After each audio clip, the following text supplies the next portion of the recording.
El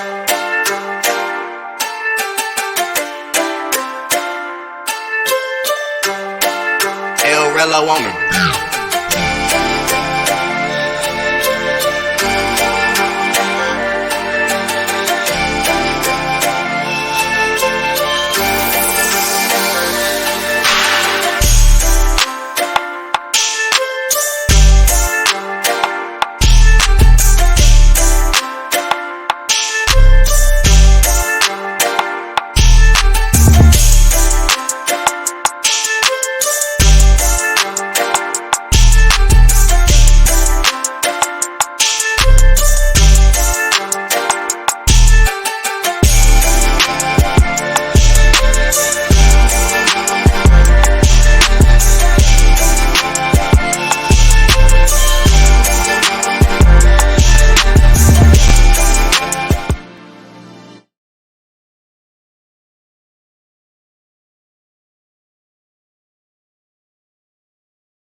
Hello, everybody.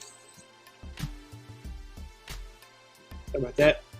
Let's get this right.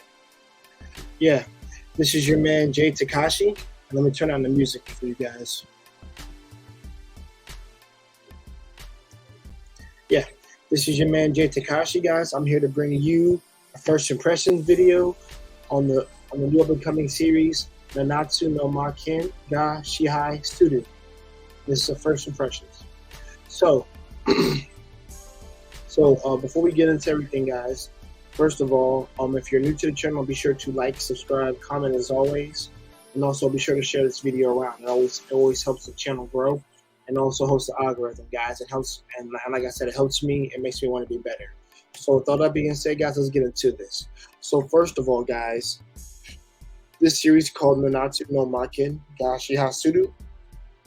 It is a school action fantasy series, and we are delving into the realms of magic and swordsmen, or in this case, swordswomen. We have a plethora of characters that were introduced in just 2 episodes. Like I said, I'm just going to be covering everything I've seen up from the 2 episodes and give you guys my thoughts. So we're introduced to a plethora of characters in the very first episode, and then we continue on from everyone's introductions to later on characteristics. What are some motivations from some characters? What sticks out from each and every one of them, and also and also what makes them who they are. Guys, sorry about that. I have the names right here. So we have Ibiya Nanao. She's the sword woman.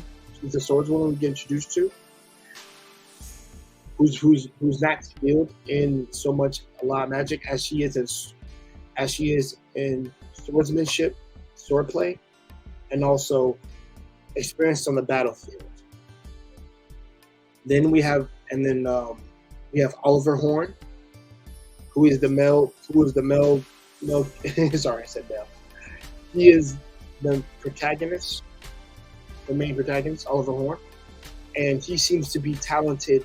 Well, he seems to be very talented, like the actual pilot. He seems like an actual genius with spells and strategy and actual leadership. He has leadership skills. Honestly, off the 2 episodes, trust me, he knows how to command authority and literally think of the best solution to solve a problem. And he and the main girl have a lot of, I won't say tension. They have a lot of synergy towards one another, to where like they actually have character. They have like bounce off dialogue between one another, which is very interesting in this aspect of this series, because a constant thing that has been happening in the first episode and the second episode is that they're encounters. They encounter each other a lot. It's only been two, but they've encountered a lot within the first two episodes. And also there's some underlying themes that pertain to them specifically, as if they share. I wouldn't say as if they share like a destiny with one another, as if like they share a link.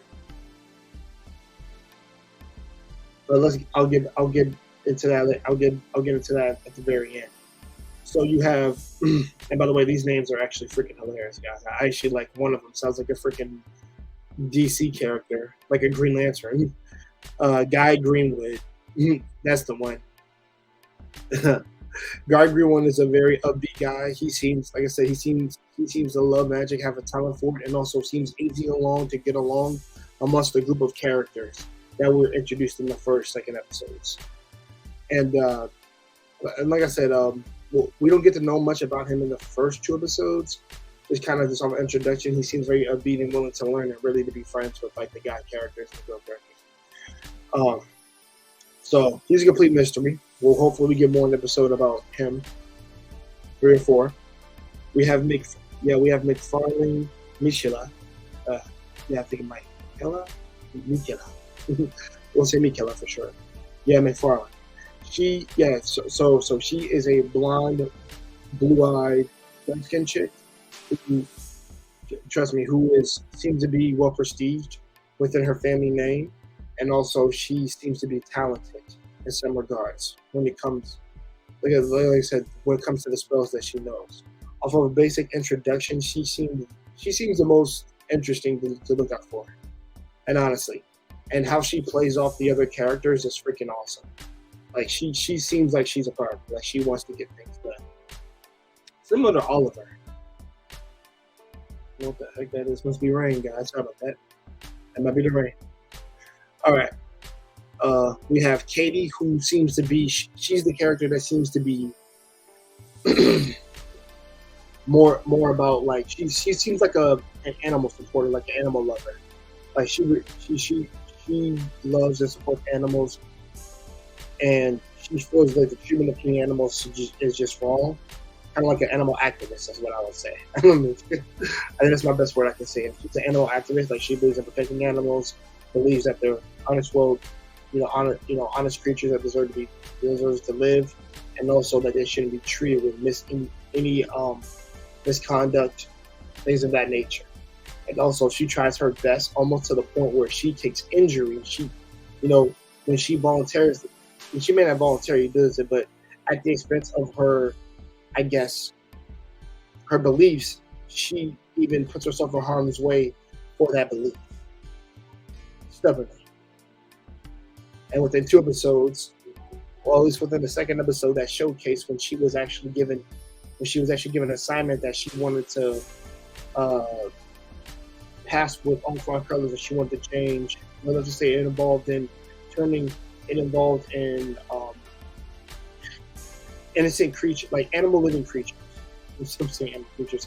It involved in her turning a creature into a butterfly, and she failed, particularly. Is what I want to say.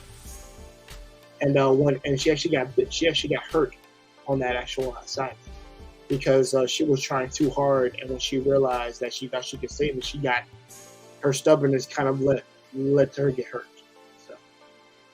So Katie has a lot to. I think Katie's gonna learn maybe in the series not to be so gung ho about it, and actually realize that there's something she can and can't save. I think that might be her lesson for the series. And then we're gonna end it off with the last character, Pete Reston. Eston. He's dumb. He's a bookworm. He prides himself in intelligence. He prides himself in knowledge, and he's what's known as an ordinary. Basically, a person that wasn't born with any magic, but is here to learn magic, particularly.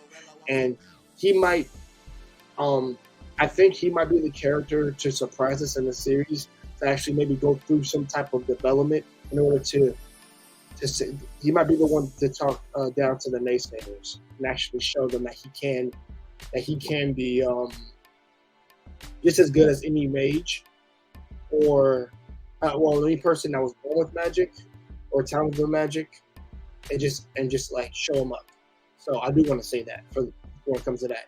But all in all, what the series is basically showing you, like that these, which is probably better than National, in my opinion, because these characters are gonna have a big role to play in the series, and also their dialogue, their exchanges, their encounters they're gonna have to face, and also adversity is really gonna come head to head, especially by like the third of the second episode where it left off. Where we got technically our first challenge to present to the characters, show us that they're gonna have to overcome some things and really test their mettle, especially the main character Oliver Horn.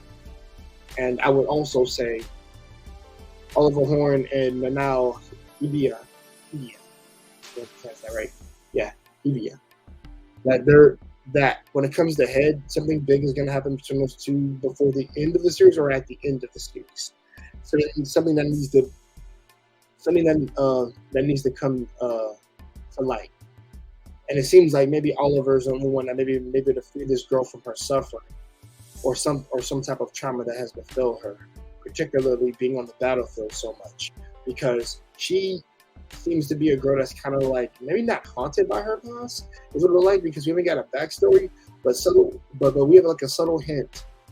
So why in episode 2 when they're dueling, her and Oliver, which by the way, guys, I wish it was a little bit long. I wish that scene was a little bit longer, but them clashing swords, like literally having exchange of like swordplay, and Oliver managing to keep up with her, like really what was really just a taste of like a taste / hint of what we're gonna see in the series. Hopefully they get it. Hopefully he fights her all out in one episode. I would love to see that. If it doesn't happen, that's fine. And also, but also I think that these two characters have a link towards one another, like I said before in the beginning of this, the review. I mean, first impressions, because there's something there between those two characters. I think they're going to go through something together, and also either confirm what their past was like, or also maybe help her get past some trauma. Help her get past something she faced on the battlefield. I want to say trauma, but we don't know yet, guys. That's why I'm not going to go that far. But other than that, guys, I think the characters are good. I think the setting is good. I think kind of like we've got a taste for has got me interested in the series, and I can't wait to see more episodes. Personally, I might just make it a 3 or 4 next when I upload another video. I might upload the 2 episodes, probably go out, and then when we do our podcast, we will talk about this series again, and then I can accumulate more information and let you guys know our thoughts. Well, you'll know my thoughts, but I want to know if you know my other guys' thoughts on the podcast. But with that being said, guys, this has been the boy Che Takashi. You guys have a great night. Be sure to drink some water, some green tea, exercise, and I've got till Sunday to get back on my training regimen, guys. But with that being said, y'all, peace out. Have a nice night. Get some sleep, and